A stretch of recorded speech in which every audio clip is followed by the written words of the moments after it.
Pengalaman menghuni penjara Cipinang 2. WC baru yang diresmikan dengan cemplung perdana. Sejak awal masuk penjara, saya telah mendengar bahwa hampir semua urusan di sini melibatkan pertukaran, barter.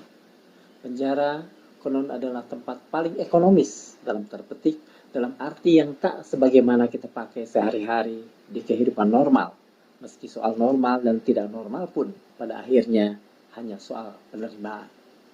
Arti ekonomis yang saya maksud adalah penjara memang tempat yang paling membenarkan hukum paling dasar dari ilmu ekonomi, yakni adanya hukum besi dalam hidup, kelangkaan, scarcity, kata guru pengantar ilmu ekonomi makro saya saat kuliah di Fakultas Ekonomi Unpad, almarhum Pak Dr. Nen Amran.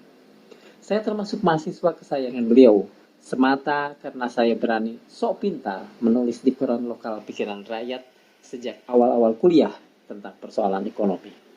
Bahannya, ya tentu saja dari kuliah Pak Nen atau Pak Soeharto Sagir yang diam-diam saya ikuti dengan menyusup ke kuliah anak-anak ekonomi studi pembangunan, sementara saya anak manajemen. Padahal akar semuanya hanya agar dapat honor penyambung hidup sebagai anak kos gratisan di Masjid Unpad. Kelangkaan itulah yang memunculkan adanya harga. Nah, karena ruang, sel adalah barang langka, maka ia pun berharga. Titik saja ya, sudah. Saya yakin karena saya tak pernah dimintai harga, tak pula menawarkan sebuah harga, maka manakala begitu gampangnya saya dan rekan mendapatkan sel sebagai ruang hidup terkecil kami di lembaga pemasyarakatan, dan itu sempat membuat beberapa teman di Mapenaling terperangah, ada dua hal yang paling mungkin terjadi. Saya dan rekan saya dibantu Yang Maha Kuasa menggerakkan hati semua pihak di lembaga pemasyarakatan untuk membantu kami berdua. Atau ada orang di luar sana yang cukup kuat untuk membuat saya dan rekan mudah mendapatkan sel di sini. Dan tentu saja, ia atau mereka itu pun pasti digerakkan hatinya oleh Yang Maha Kuasa untuk membantu. Sebagaimana pasti pula Yang Maha Kuasa menggerakkan hati semua pihak yang punya otoritas di dalam untuk juga membantu. Tetapi sel tipe 5KB di lantai 2 itu punya kekurangan besar, yakni tak punya peturasan. Ada dua gentong besar yang diisi bergantian oleh penghuni blok, karena sejak awal sel itu ditempati para napi yang tergolong brengos atau pemimpin informal yang bukan forman, biasanya karena ditakuti, yakni Jai dan temannya Opang. Opang bukan penghuni kamar, tetapi nyaris setengah dari hidupnya berada di sel KB tersebut. Air di dua gentong plastik besar bekas semacam produk kimia berwarna biru itulah yang dipakai untuk mencuci piring, mandi, dan membasuh usai kencing. Tak adanya WC jelas persoalan besar bagi saya dan Setiardi. Pikiran kami langsung sejalan. Tak elok selalu menggedor tetangga sel hanya untuk buang air besar. Tetapi bagaimana caranya punya WC sendiri? Iseng-iseng kami tanya Jay yang dituakan di sana tentang kemungkinan itu. Bisa saja Pak, kata Jay. Tetapi sebagaimana yang lain saat di Papenaling, para penghuni sel KB selalu menyebut kami berdua Pak. Hal yang wajar sebenarnya. Kami saja yang sok imut dan merasa belum tua tampaknya. Di bawah kamar mandi kan ada saluran pembuangan. Bobok saja, tembus.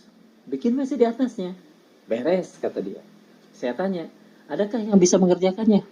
Ada Kuro, Pak. Nanti saya minta dia, kata Jai. Malamnya, usai apel malam, Jai membawa seseorang ke dalam. Tubuhnya kurus, namun terlihat liar karena ia tak mengenakan pakaian selain celana cingkrang di bawah lutut. Rambutnya terurai tak terawat, tampaknya sudah berapa lebaran tak bertemu sisir. Yang segera menarik perhatian orang yang pertama melihat, saya yakin wajahnya. Wajah itu tak pernah lepas dari semacam senyum yang agak ganjil. Senyum-senyum aneh, nakal dari seseorang yang dalam hidupnya tampaknya tak pernah punya beban. Berapa? Tanya saya dan Setiardi untuk memastikan biaya dan upahnya sekalian. Basa-basi kami hanya sekitar 3 menit, itu pun kurang. Karena Kuro lebih fokus pada rokok yang segera diambilnya begitu datang. Rokok Jay yang tergeletak di tengah ruangan. Kuro diam.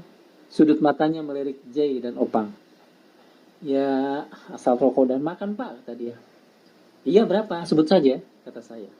Belum lagi Kuro menjawab, Opang segera berkata sambil tangannya menepuk kepala Kuro. Alah lu, pakai bayar-bayar segala, rokok dijamin aman.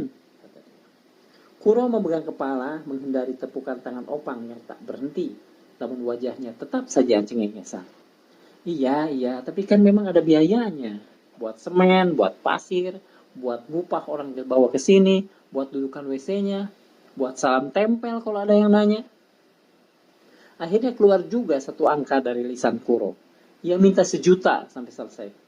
Tapi janji ya, rokok lancar, kata dia, nyaris berbisik. Bukan cuma rokok, makanmu kami tanggung.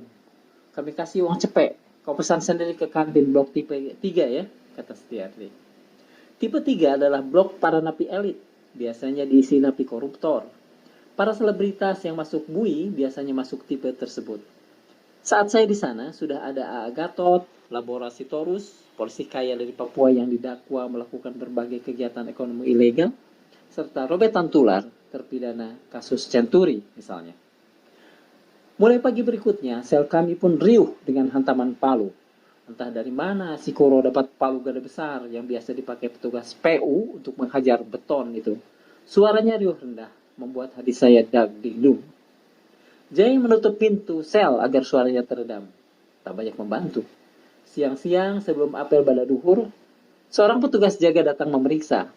Jay menghadapinya. Bicara entah apa. Akhirnya petugas itu bisa diyakinkan dan pergi. Malamnya begitu lagi. Semalaman bikin kami tak tidur.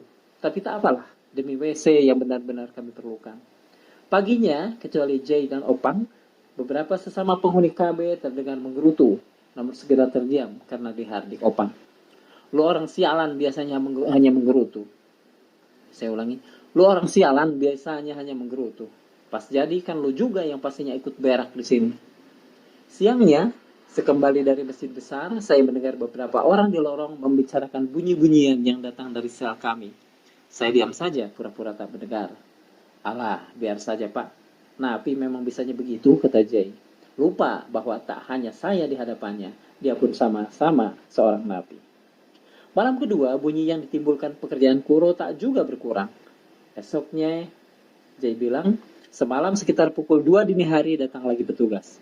Jay lagi karena yang lain tidur yang menghadapi dan bicara. Untung ada Jay yang sudah lama tinggal dan akrab dengan banyak penjaga. Tak enak membuat kegaduhan, saya minta Kuro segera menyelesaikan. Lu jangan merasa makin lama lu kerja makin seneng karena makan dan rokok lu terjamin. Bereskan cepat. Lu kayaknya dilama-lamain ya, kata Opang kepada Kuro. Kagak beneran. Kagak saya lama-lamain. Kuro menjawab takut-takut. Betonnya keras beeng. Tapi bahkan dengan digedor-gedor untuk dipercepat sekalipun, pekerjaan Kuro entah mengapa lama. Dari pertama kali menghajar lantai beton tanggal 18 Mei, baru pada 29 Mei WC itu beres. Perlu 11 hari dia bekerja. Memang ada hari-hari tertentu ya absen, kata Jay. Kuro diminta mengerjakan ini itu di beberapa tempat. Ia memang terlihat bisa melakukan banyak pekerjaan kasar. Dan lagi, ia gila kerja. Setiap maghrib saat datang untuk mengerjakan WC itu, dia datang dengan tubuh tanpa baju yang berlepotan tanah, umumnya lumpur. Dia make Pak, pasti, kata Jay. Diiakan oleh Opang. Maksud mereka, Kuro memakai narkoba. Saya cuma menggeleng-geleng kepala. Entah dari mana pastinya, Kuro mendapatkan WC jongkok bekas, sekaligus pasir dan semen. Lalu paralon untuk salurannya. Semua bekas tentu. Tentu saja hanya orang yang bisa keluar masuk gudang, bengkel, dan tempat-tempat sejenis di penjara yang bisa mendapatkannya. Tadinya Setiardi yang akan meresmikan pemakaian WC di sel kami itu dengan melakukan modal perdana. Sayang, dia bilang perutnya lagi tak mulas. Jadi tanpa terpaksa, akhirnya saya yang melakukan tugas mulia tersebut. Mengapa rencananya Setiardi yang meresmikan? Karena memang donatur pembangunan WC itu hanya saya dan Setiardi. Dan porsi urunan terbesar, dia. Saya keluar WC itu dengan tepukan tangan meriah. Tak hanya dari sesama penghuni, tapi juga dari beberapa penghuni sel lain yang datang, solider, untuk memeriahkan. Namun besoknya, Setiardi berkali-kali harus bersyukur. Ia kena diare, berkali-kali harus keluar masuk WC. Bayangkan Wan, Kalau WC ini belum selesai, nggak tahu bagaimana nasib gue, kata dia. Dengan adanya WC, kami bersepakat untuk menambah gentong air. Penghuni yang lain mengamini. Kuro kembali berjasa membawa gentong air yang lebih besar. Ia hanya minta 100.000 untuk gentong besar itu. Itu pun sempat dicita Opang yang bilang terlalu mahal. Kami diam-diam saja. Tak ingin sok beradab dengan membela-bela Kuro. Tak sepenuhnya apa yang sudah menjadi adat di sini bisa dan harus kami ubah. Kecuali yang memang tak patut. Misalnya, konon bertahun sebelumnya, KB adalah tempat nongkrong para penghisap bong. Konon namanya juga. Sejak setahun lalu saya usir-usir mereka yang begitu, kata Jay. Namun karena Setiardi punya asma untuk dijadikan alasan, sejak masuknya kami ke sel KB, tak lagi mentoleransi orang merokok. Bahkan Jay dan Opang pun selalu keluar manakala ingin merokok. Dengan bertambahnya gentong, kami tak ingin membebani penghuni blok. Kebiasaan sebelumnya, yakni penghuni blok bergantian mengisi gentong di sel KB pun diubah. Ada 2 orang yang kami pekerjakan atas izin foreman kami, Haji Hasun, orang Madura yang masuk penjara karena mencelurit orang hingga mati. Namanya Yogi dan Ope. Yogi anak muda asal Sukabumi yang masuk Cipinang gara-gara kasus stud atau perkosaan. Yang disebut saya perkosa itu pasar saya, Pak, kata dia. Dia diadukan kedua orang tua pacarnya yang tak setuju anaknya berpacaran dengan Yogi yang menurut mereka tak jelas pekerjaannya. Sementara OP masuk karena tawuran. Kalau tak salah, saya bacok orang pakai samurai deh, Pak, kata dia. Saya geleng-geleng kepala. Bisa-bisa aja membacok orang sampai lupa. Biasanya mereka mengisi gentong 2 kali, pagi dan sore. Jarak sumber air ke sel kami cukup jauh. Yang paling jauh tapi kualitas airnya lebih bagus, bahkan lebih dari 100 meter, melintas Masjid Jami. Belum lagi harus dibawa naik ke lantai 2. Biasanya kami kasih keduanya harian, usai mengisi baik pagi ataupun sore. Kadang 10.000 seorang, kadang 15.000, kadang lebih.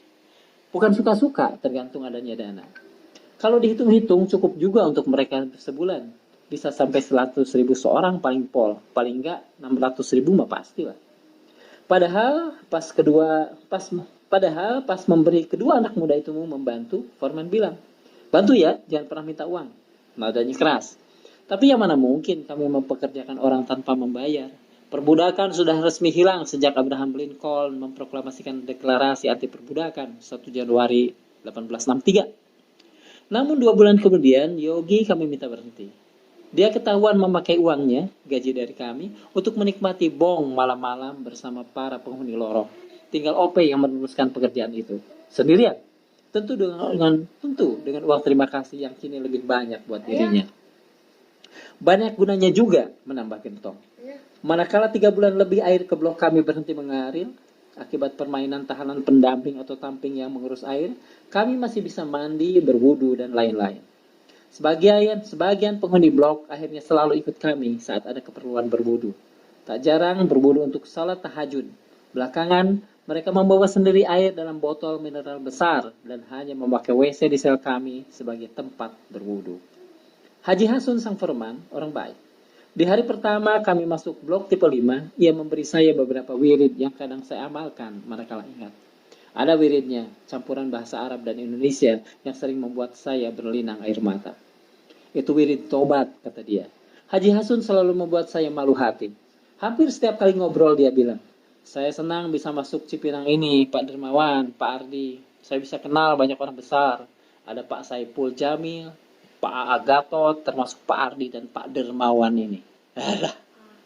Penjara sebenarnya bisa menjadi tempat untuk menggali pengalaman, belajar dari banyak dan variatifnya orang.